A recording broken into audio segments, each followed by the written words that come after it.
Wengi wamekuwa wakitamani kufahamu kuhusiana na mitungi ya gesi, mitengenezwaje na historia yake kwa ufupi.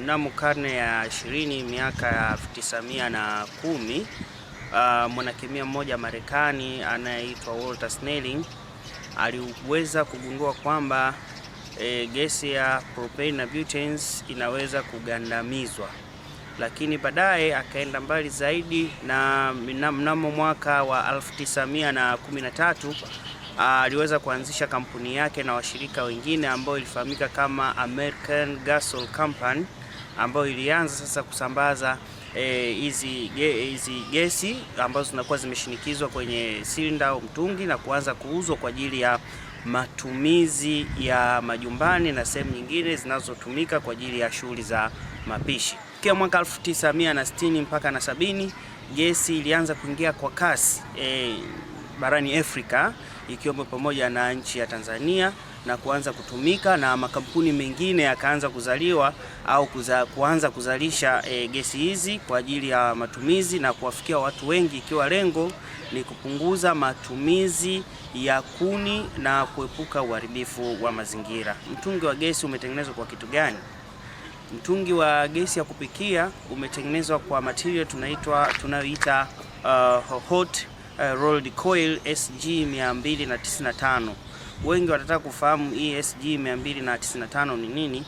Tunasema ni grade ya kiwango cha chuma ambacho ni low carbon steel inayotumika kutengeneza silinda inayohifadhia hizi gesi ya propane na butane. Hii tunaita ni Japanese standard, ambao ni kiwango cha JIS 3116, ambayo grade yake imeanzia kuanzia G 255, tuna SG 295 ambayo ndio yenyewe ndio pendekezo ambayo tunaitumia, lakini tuna SG 325 na tuna SG 365. Lakini sasa kwa nini tutumie hii SG 295?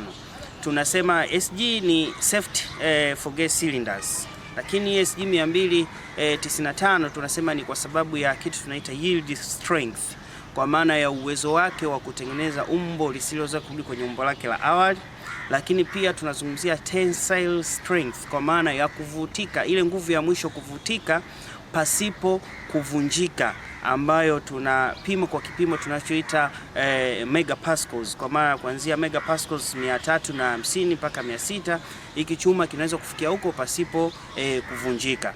Basi ukiangalia kwa nchi nyingine za wenzetu, kwa mfano ukienda Marekani wanatumia American Society for Testing Materials, kwa maana kwa sasa hivi wanatumia ASTM International kwa maana 516, lakini ukienda kwa nchi za Europe tunatumia European norm, kwa maana ya nchi za Ulaya European norm tunatumia 1442 mpaka 10120. Lakini sasa muhimu kufahamu kwamba nini kilichopo ndani ya ule mtungi wa jiko la kupikia, kwa maana ya mtungi wa gesi. Mle ndani kuna mgandamizo wa kimiminika wa propane na butane na gesi. Kwa maana propane na butane tunazungumzia hydrocarbon gases au inflammable, mwingine anaweza kusema flammable, vyote ni sawa. Lakini hizi propane na butane zina tabia gani? Kwanza, hazina harufu. Hazina harufu kwa maana ya kwamba kitu kinachosababisha iweze wewe ukafahamu kwamba gesi inavuja ni kuna kitu kimeongezwa au kemikali inayoitwa ethyl mercaptan, ambayo ndio inakusaidia wewe kutambua harufu kwamba gesi yako inavuja. Lakini propane na butane ina tabia ya flash point na ignition temperature. Tunasema propane kiwango chake cha flash point, kiwango cha chini cha joto ambapo kitu kinaweza kuwaka mpaka kuwepo na ignition source, tunasema ni kwa propane ni negative 104 centigrade. Lakini kwa butane tunasema ni negative 60. Kwa maana ya kwamba ukija kuangalia kwa mapana yake, tunapozungumzia ignition temperature tunazungumzia negative, tunazungumzia centigrade 470, lakini ignition temperature ya butane tunazungumzia centigrade 405. Lakini hivi vitu pia vina lower flammability point na higher flammability point, kwa maana ndani ya kiwango fulani ikichanganyikana na hewa ina uwezo wa kuwaka, na nje ya kile kiwango haiwezi kuwaka.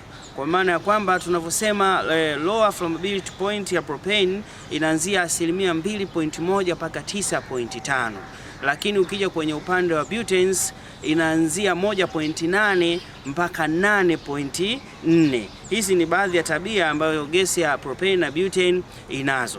Sasa kwa ukiangalia umbo la mtungi wa gesi, tunazungumzia cylindrical pressure vessels kwa maana ya umbo zima lile, kwa maana ya umbo la mtungi wa gesi, lakini pia tunazungumzia ile bodi yake ambayo tunaita cylindrical shell, lakini pia tunazungumzia, ukiangalia upande wa chini wa mtungi wako wa jiko la gesi, kuna kitu tunakiita hemispherical shape ambayo iko juu na chini, lakini kuna sehemu nyingine ambako kuna valve, na kiujumla mtungi huu ndo sasa huwa tunautumia toka miaka hiyo niliyotaja hapo awali, tunatumia katika matumizi ya kawaida kwenye upande wa mapishi.